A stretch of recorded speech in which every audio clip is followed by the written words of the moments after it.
ಕೇರಳ ಸರ್ಕಾರ ಅವರ ಭಾಷೆಯನ್ನ ಕಡ್ಡಾಯ ಮಾಡ್ಕೊಂಡ್ರೆ ನಮ್ಮದೇನು ವಿರೋಧ ಇಲ್ಲ. ಅವಶ್ಯ ಕನ್ನಡ ಶಾಲೆಗಳಲ್ಲಿ ಯಾರು ಕೂಡ ಕಡ್ಡಾಯ ಮಾಡುವಂಗಿಲ್ಲ. ಯಾಕೆಂತಂದ್ರೆ ಕರ್ನಾಟಕದಲ್ಲೂ ಮೈನಾರಿಟಿ ಶಾಲೆಗಳಿವೆ. ನಾವಲ್ಲಿ ಆಪ್ಷನಲ್ ಆಗಿಟ್ಟಿದ್ದೇವೆ ಹೊರತು ಅದನ್ನು ಕಡ್ಡಾಯ ಅಂತ ಹೇಳಕ್ ಬರೋದಿಲ್ಲ. ಫಸ್ಟ್ ಲ್ಯಾಂಗ್ವೇಜ್ ತಗೊಳ್ಬೇಕು ಅಂತ ಹೇಳಕ್ ಬರೋದಿಲ್ಲ. ಹಾಗೆ ಅಲ್ಲಿಯೂ ಕೂಡ ಕನ್ನಡ ಶಾಲೆಗಳಲ್ಲಿ ಆಪ್ಷನಲ್ ಆಗಿ ಒಂದು ಇದು ಮಲಯಾಳಂ ಸಬ್ಜೆಕ್ಟ್ ಅನ್ನು ಕೊಡಬಹುದು. ಅದನ್ನು ಬಿಟ್ಟು ಈ ರೀತಿ ಒತ್ತಾಯ ಮಾಡಿ ಚುನಾವಣೆಗಾಗಿ ಈ ತಂತ್ರಗಾರಿಕೆಯನ್ನು ಮಾಡಲಿಕ್ಕೆ ಕೇರಳ ಸರ್ಕಾರ ಹೊರಟಿದೆ. ಇದು ವ್ಯವಸ್ಥೆಯ ವಿರುದ್ಧವಾಗಿ ನಡೀತಾ ಇರ್ತಕ್ಕಂಥದ್ದು ಅಂತ ಹೇಳಲಿಕ್ಕೆ ಬಯಸ್ತೇನೆ.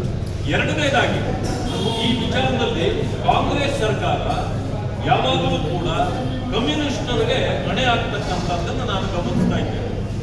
ಇವತ್ತು ಕೋಗಿಲು ವಿಷಯದಲ್ಲೂ ಕೂಡ ಏನು ಪಿಣರಾಯಿ ವಿಜಯನ್ ಅಲ್ಲಿಂದ ಒಂದು ಗ್ರೂಪ್ ಮಾಡಿ ಕಳಿಸ್ಕೊಟ್ರು, ತಕ್ಷಣ ಅಲ್ಲಿ ಅವರಿಗೆ ಮಣೆ ಆಗ್ತಕ್ಕಂಥ ಕೆಲಸವನ್ನು ಮಾಡಿದ್ರು. ಅವರ ಮಾತುಗಳನ್ನು ಕೇಳಲಿಕ್ಕೆ ಮಾಡಿದ್ರು. ವೇಣುಗೋಪಾಲ್ ಹೇಳಿದ್ದನ್ನು ಕೂಡ ಕೇಳಿದ್ರು. ಅಂದ್ರೆ ಕೇರಳದ ಒತ್ತಡಕ್ಕೆ ಇವರು ಮಣಿದ್ರು ಅಂತಕ್ಕಂಥ ಅಪಾದನೆ ಇವತ್ತು ಕೂಡ ಇದೆ. ಇದರ ಮಧ್ಯದಲ್ಲಿ ನಾನಿನ್ನು ಒಂದು ವಿಚಾರವನ್ನು ಗಮನಿಸಿರ್ತಕ್ಕಂಥದ್ದು, ಇವತ್ತು ಕಮ್ಯುನಿಸ್ಟ್ ಅಂತಕ್ಕಂಥದ್ದು ರಾಷ್ಟ್ರದಲ್ಲಿ ಸಂಪೂರ್ಣವಾಗಿ ನಶಿಸಿ ಹೋಗ್ತಿದೆ.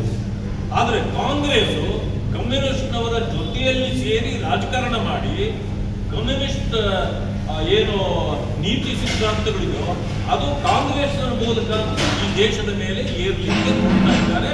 ಇದು ಕೂಡ ಒಂದು ತಪ್ಪು ಅನ್ನ ಕಾಂಗ್ರೆಸ್ ಸರ್ಕಾರ ಮಾಡ್ತಾ ಇದೆ. ಆದ್ರಿಂದ ಕಮ್ಯುನಿಸ್ಟ್ನವರ ಮಾತುಗಳಿಗೆ ಕಾಂಗ್ರೆಸ್ ಸರ್ಕಾರ ಇವತ್ತು ಎದುರ್ತಾ ಇದೆ ಅಂತಕ್ಕಂಥ